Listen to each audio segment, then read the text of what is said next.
जय हिंद साथियों, welcome to my YouTube channel. Bihar police Bihar मद्य निषेध के लाइव प्रैक्टिस सेट में आप सभी का स्वागत है। और आप सभी जानते हैं कि बहुत जल्द डायल 112 के में भी वैकेंसी आने वाला है और उसका भी सिलेबस यही रहेगा। तो देखिए, अगर आप तीनों एग्ज़ाम की तैयारी कर रहे हैं तो आप सभी जो है डेली हमारे साथ 10 बजे लाइव प्रैक्टिस सेट से ज़रूर जुड़ जाइएगा, क्योंकि अब हो रिटेन पर मेरिट बनेगा। तो रिटेन पर अगर मेरिट बना तो पढ़ने वालों का ही रिजल्ट होगा, बाकी जो है धांधली सेटिंग सब बंद हो जाएगा। समझे कि नहीं?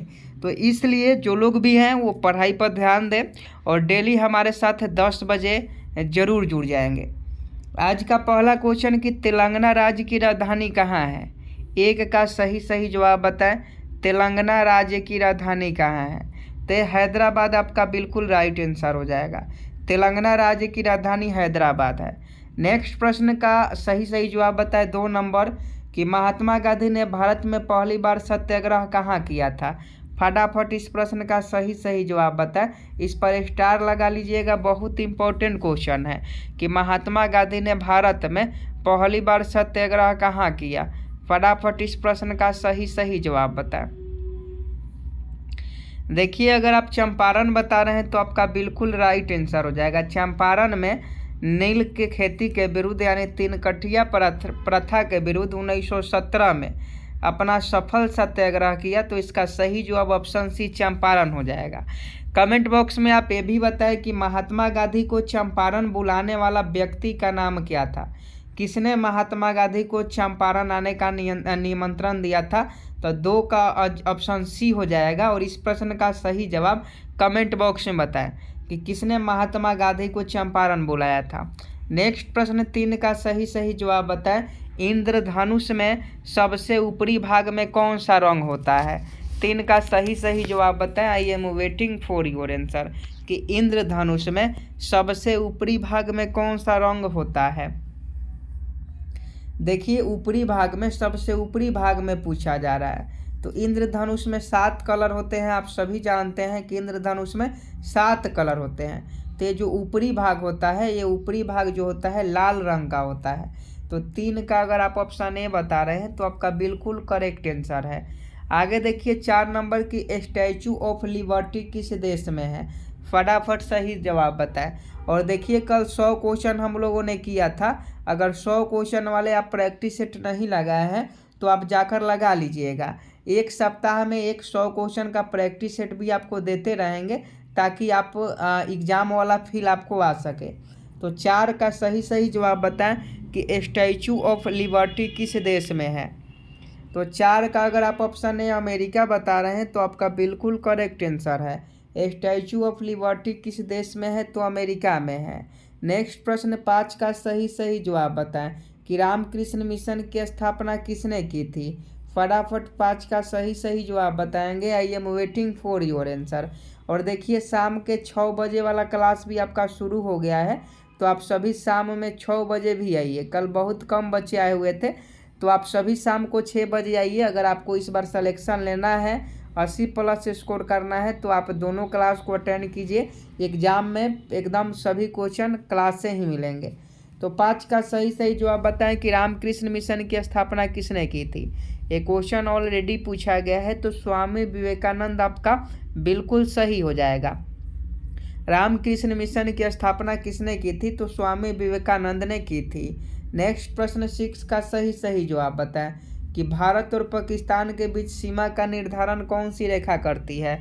6 का सही जवाब बताएं कि भारत और पाकिस्तान के बीच सीमा का निर्धारण कौन सी रेखा करती है? तो 6 का अगर आप ऑप्शन सी रेड क्लिफ रेखा बता रहे हैं तो आपका बिल्कुल राइट आंसर हो जाएगा। रेड क्लिफ रेखा आपका बिल्कुल राइट आंसर हो जाएगा। भारत और पाकिस्तान के बीच सीमा का निर्धारण कौन सी रेखा करती है? तो रेड क्लिफ रेखा करती है। तो 6 का ऑप्शन सी आपका सही जवाब हो जाएगा। आगे देखिए, 7 नंबर की दांडी मार्च कहाँ से प्रारंभ हुआ था? 7 का सही जवाब बताएं। अभी दांडी मार्च कहाँ से प्रारंभ हुआ था? अभी मार्च का महीना है और मार्च में ही दांडी मार्च जो है शुरू हुआ था। तो फटाफट बताइए कि दांडी मार्च कहाँ से प्रारंभ हुआ था?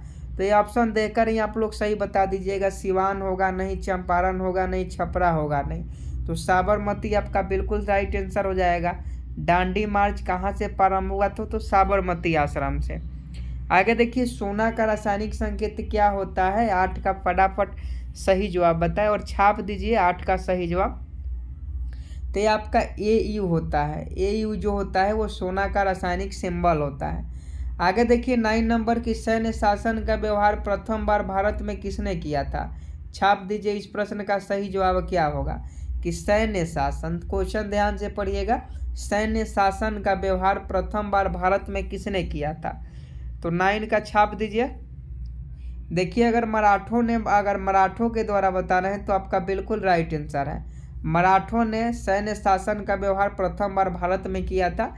तो ये आपको मराठा जो है ऑप्शन सी बिल्कुल करेक्ट आंसर हो जाएगा। नेक्स्ट प्रश्न 10 का सही जवाब बताएं कि कनिष्क का संबंध किस राजवंश से है? कनिष्क का नाम आप सभी ने सुना होगा, तो फटाफट सही जवाब बताएं कि कनिष्क का जो संबंध है वह किस राजवंश से था? 10 का सही जवाब बताएं। तो देखिए 10 का ऑप्शन सी कुषाण राजवंश आपका बिल्कुल राइट आंसर हो जाएगा। कनिष्क का संबंध किस राजवंश से था? तो कुषाण राजवंश से था। आगे देखिए, 11 नंबर की शेरशाह का मकबरा कहाँ स्थित है? 11 का सही जवाब बताएं कि शेरशाह का मकबरा कहाँ स्थित है। तो देखिए ये आपका सासाराम में है। क्वेश्चन पूछा जाता है कि शेरशाह का मकबरा कहाँ स्थित है, तो शेरशाह का जो मकबरा है वो सासाराम में स्थित है। नेक्स्ट प्रश्न का सही जवाब बताएं कि चरक किसके प्रसिद्ध दरबारी वैद्य थे? फटाफट 12 का सही जवाब बताएं कि चरक किसके प्रसिद्ध दरबारी वैद्य थे? तो ये आपका कनिष्क के दरबार में चरक जो थे वह दरबारी वैद्य थे। तो 12 का ऑप्शन डी कनिष्क बिल्कुल राइट आंसर हो जाएगा। क्वेश्चन पूछा जाता है और पूछा भी गया है कि चरक किसके प्रसिद्ध दरबारी वैद्य थे, तो ये कनिष्क के। आगे देखिए, 13 नंबर प्रश्न का सही जवाब बताइएगा। बहुत इंपॉर्टेंट क्वेश्चन है कि वंदे मातरम को किसने लिखा है? 13 नंबर क्वेश्चन पूछा जाता है, तो फटाफट बताइएगा कि वंदे मातरम को किसने लिखा है। 13 नंबर प्रश्न का सही जवाब बताएं। तो देखिए 13 का अगर आप ऑप्शन बी बंकिम चंद्र चटर्जी बता रहे हैं, तो 13 का ऑप्शन बी आपका बिल्कुल राइट आंसर हो जाएगा। वंदे मातरम के किसने लिखा था वंदे मातरम को? तो बंकिम चंद्र चटर्जी ने लिखा था। तो 13 का क्या हो जाएगा? ऑप्शन बी बंकिम चंद्र चटर्जी आपका बिल्कुल सही जवाब है। वंदे मातरम को आनंद मठ से लिया गया है और आनंद मठ के रचयिता कौन है? बंकिम चंद्र चटर्जी हैं। आगे देखिए, दादा साहब फाल्के पुरस्कार किस क्षेत्र में दिया जाता है? 14 का सही जवाब बताएं। और ऑस्कर अवार्ड से संबंधित इस बार क्वेश्चन पूछा जाएगा, तो आप ऑस्कर अवार्ड से संबंधित जो भी जानते हैं आप कमेंट बॉक्स में लिख दीजिएगा कि ऑस्कर अवार्ड की शुरुआत कब हुई, 2023 का ऑस्कर अवार्ड किसने जीता, किसे बेस्ट एक्टर का अवार्ड मिला, ये सभी जो है कमेंट बॉक्स में छाप दीजिए ताकि आपको भी याद हो जाएगा और जो बच्चे नहीं जानते हैं वो भी याद कर लेंगे। तो 14 का सही जवाब बताएं कि दादा साहब फाल्के पुरस्कार किस क्षेत्र में दिया जाता है? तो ये आपका फिल्म के क्षेत्र में दिया जाता है। फिल्म जगत के क्षेत्र में दादा साहब फाल्के पुरस्कार दिया जाता है। 15 नंबर क्वेश्चन का सही जवाब बताएं कि भारत में मतदाता की न्यूनतम आयु कितनी निर्धारित है? फटाफट कमेंट बॉक्स में बताएं कि भारत में मतदाता के न्यूनतम आयु कितनी निर्धारित है। एक में 15 साल, 17 साल, 18 साल, 21 साल। तो ये आपका ऑप्शन सी 18 साल हो जाएगा। भारत में मतदाता की अगर आप मतदान करना चाहते हैं तो आपकी आयु 18 वर्ष होनी चाहिए और आपके पास वोटर आई कार्ड होनी चाहिए। तो 15 का 18 वर्ष बिल्कुल राइट आंसर हो जाएगा। देखिए, जो लोग अभी तक टेलीग्राम ज्वाइन नहीं किए हैं वो सभी लोग टेलीग्राम ज्वाइन कर लेंगे, क्योंकि टेलीग्राम आपके लिए बहुत ही महत्वपूर्ण है। कब कहाँ क्लास होता है, कब क्यूज होता है, ये सभी आपको टेलीग्राम पर ही मालूम चल पाएगा। तो टेलीग्राम आप लोग जरूर ज्वाइन कर लीजिए। तो ऑप्शन सी 18 वर्ष सही हो जाएगा। नेक्स्ट प्रश्न 16 का सही जवाब बताएं कि रामकृष्ण मिशन की स्थापना किस वर्ष हुई थी? 16 का सही जवाब बताएं कि रामकृष्ण मिशन की स्थापना किस वर्ष हुई थी। तो देखिए 16 का अगर आप ऑप्शन है 1897 बता रहे हैं तो आपका बिल्कुल राइट आंसर है। रामकृष्ण मिशन की स्थापना 1897 में की गई थी, तो 1897 सही जवाब हो जाएगा।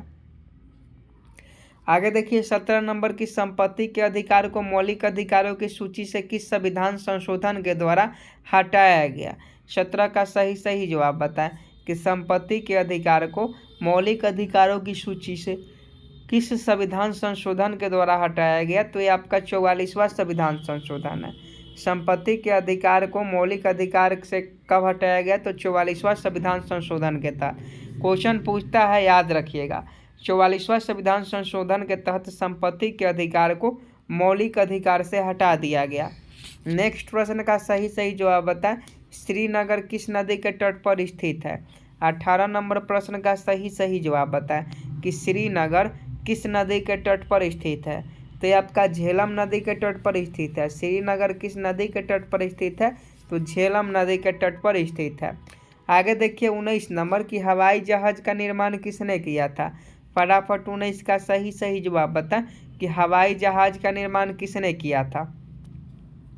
आप सभी जानते हैं राइट ब्रदर्स ने हवाई जहाज का निर्माण किया था। क्वेश्चन पूछा जाता है तो राइट ब्रदर्स आपका बिल्कुल राइट आंसर हो जाएगा। अगला प्रश्न का सही जवाब बताएं, वायुमंडल की सबसे निचली परत क्या कहलाती है। 20 का सही जवाब बताएं, वायुमंडल की सबसे निचली परत क्या कहलाती है। तो ये आपका क्षोभमंडल कहलाती है। वायुमंडल की सबसे निचली परत क्या कहलाती है, क्षोभमंडल कहलाती है। आगे देखिए जोग प्रताप किस नदी पर स्थित है। 21 का सही जवाब बताएं, जोग जलप्रपात किस नदी पर स्थित है। ये क्वेश्चन रेलवे से लेकर एसएससी में भी पूछा गया है कि जोग जलप्रपात किस नदी पर स्थित है। ये आपका शरावती नदी पर है। जोग जलप्रपात किस नदी पर स्थित है, तो शरावती नदी पर स्थित है। आगे देखिए दिल्ली स्थित जामा मस्जिद को किसने बनवाया था। 22 का सही जवाब बताएं कि दिल्ली स्थित जामा मस्जिद को किसने बनवाया था। तो ये आपका शाहजहां ने बनवाया था। दिल्ली स्थित जामा मस्जिद को शाहजहां ने बनवाया था। तो 22 का अगर आप ऑप्शन बी बता रहे हैं तो आपका बिल्कुल करेक्ट आंसर है। आगे देखिए 23 नंबर की तीसरी बौद्ध सभा का आयोजन किसके शासनकाल में किया गया था। तीसरी बौद्ध सभा का आयोजन, तो देखिए तीसरी बौद्ध सभा का आयोजन जो है यह आपका अशोक के शासनकाल में किया गया था। तो 23 का अगर आप ऑप्शन डी बता रहे हैं तो आपका बिल्कुल करेक्ट आंसर है। नेक्स्ट प्रश्न 24 का सही जवाब बताएं कि भारत में बैंकिंग सेक्टर के किसके द्वारा संचालित होता है। भारत में बैंकिंग सेक्टर जो है किसके द्वारा संचालित होता है, फटाफट बताइए। और देखिए वीडियो को जो लोग भी लाइक नहीं किए हैं वीडियो को लाइक कर दें और चैनल को भी सब्सक्राइब कर लें, क्योंकि ऐसे क्लास आपको मिलते रहेंगे। तो चैनल को सब्सक्राइब कर बेल आइकन को प्रेस जरूर कर लीजिएगा। 24 का देख लीजिए, 24 का अगर आप ऑप्शन है रिजर्व बैंक ऑफ इंडिया बता रहे हैं यानी आरबीआई बता रहे हैं तो आपका बिल्कुल राइट आंसर है। आरबीआई के द्वारा बैंकिंग सेक्टर को संचालित किया जाता है। आगे देखिए भाषाओं का संबंध संविधान की किस अनुसूची से है। 25 का सही जवाब बता कि भाषाओं का संबंध संविधान के किस अनुसूची से है। तो अगर आप 8वीं अनुसूची बता रहे हैं तो आपका बिल्कुल राइट आंसर है। 8वीं अनुसूची में भाषाओं को सम्मिलित किया गया है। संविधान के 8वीं अनुसूची में भाषाओं का उल्लेख मिलता है। तो ऑप्शन डी सही जवाब हो जाएगा। आगे देखिए किस संविधान संशोधन द्वारा शिक्षा विषय को राज्य सूची से समवर्ती सूची में स्थानांतरित किया गया। 26 का सही जवाब बताएं किस संविधान संशोधन द्वारा शिक्षा विषय को राज्य सूची से समवर्ती सूची में स्थानांतरित किया गया। तो ये आपका 42वां संविधान संशोधन हो जाएगा। 42वां संविधान संशोधन के द्वारा शिक्षा विषय को राज्य सूची से हटाकर समवर्ती सूची में स्थानांतरित किया गया। अगला प्रश्न देख लीजिए। अगला प्रश्न का सही जवाब क्या हो जाएगा। पोलियो टीका को सर्वप्रथम किसने तैयार किया। क्वेश्चन पूछा जाता है कि पोलियो टीका को सर्वप्रथम किसने तैयार किया। 27 का सही जवाब बताएं। तो जॉन्स साल्क ने पोलियो टीका को सर्वप्रथम जो है तैयार किया था। तो जॉन्स साल्क आपका बिल्कुल करेक्ट आंसर हो जाएगा। आगे आपको बताना है कि प्रसिद्ध जो चार मीनार है वो कहाँ स्थित है। 28 का सही जवाब बताएं। I am waiting for your answer कि प्रसिद्ध चार मीनार कहाँ स्थित है। चार मीनार हैदराबाद में है। सभी लोग जानते हैं कि चार मीनार किस राज्य में है, तो हैदराबाद में है। हैदराबाद शहर में हैदराबाद टाउन में जो है चार मीनार है। आगे देखिए प्लासी का युद्ध किस वर्ष हुआ था, क्वेश्चन पूछा जाता है कि प्लासी का युद्ध कब हुआ था। तो फटाफट बताइएगा। 1757 में बहुत सारे बच्चे बता रहे हैं और उनका बिल्कुल सही जवाब है प्लासी का जो युद्ध हुआ था वो 1757 में हुआ था। तो 1757 आपका बिल्कुल करेक्ट आंसर हो जाएगा। आगे देखिए 30 नंबर की भारत का सबसे अधिक चाय उत्पादक राज्य कौन है। फटाफट इस प्रश्न का सही जवाब बताएं कि भारत का सबसे अधिक चाय उत्पादक राज्य कौन है। तो देखिए 30 का अगर आप असम बता रहे हैं तो आपका बिल्कुल करेक्ट आंसर हो जाएगा। भारत का सबसे अधिक चाय उत्पादक राज्य असम है। नेक्स्ट प्रश्न 31 का सही जवाब बता कि मध्य प्रदेश का सबसे बड़ा शहर कौन सा है। देखिए मध्य प्रदेश का सबसे बड़ा शहर जो है इंदौर है। ऑप्शन बी इंदौर आपका बिल्कुल राइट आंसर हो जाएगा।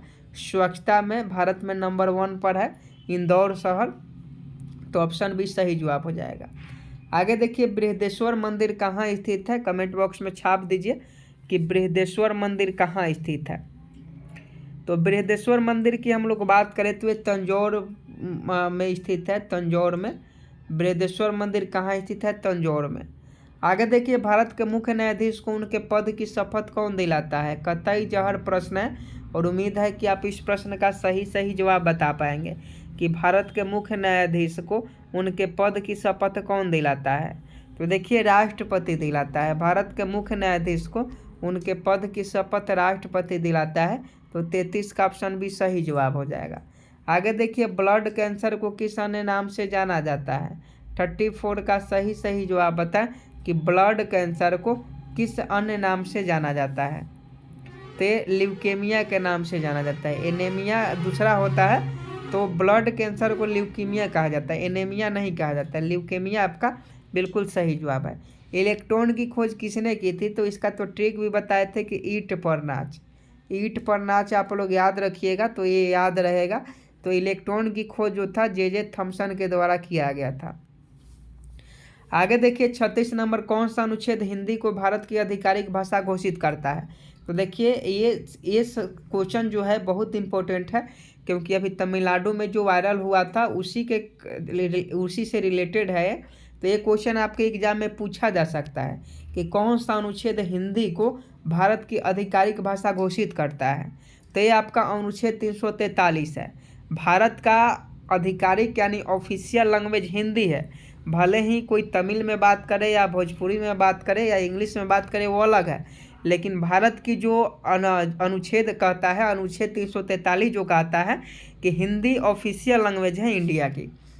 आगे देखिए समुद्र की गहराई मापने के लिए किस यंत्र का प्रयोग किया जाता है।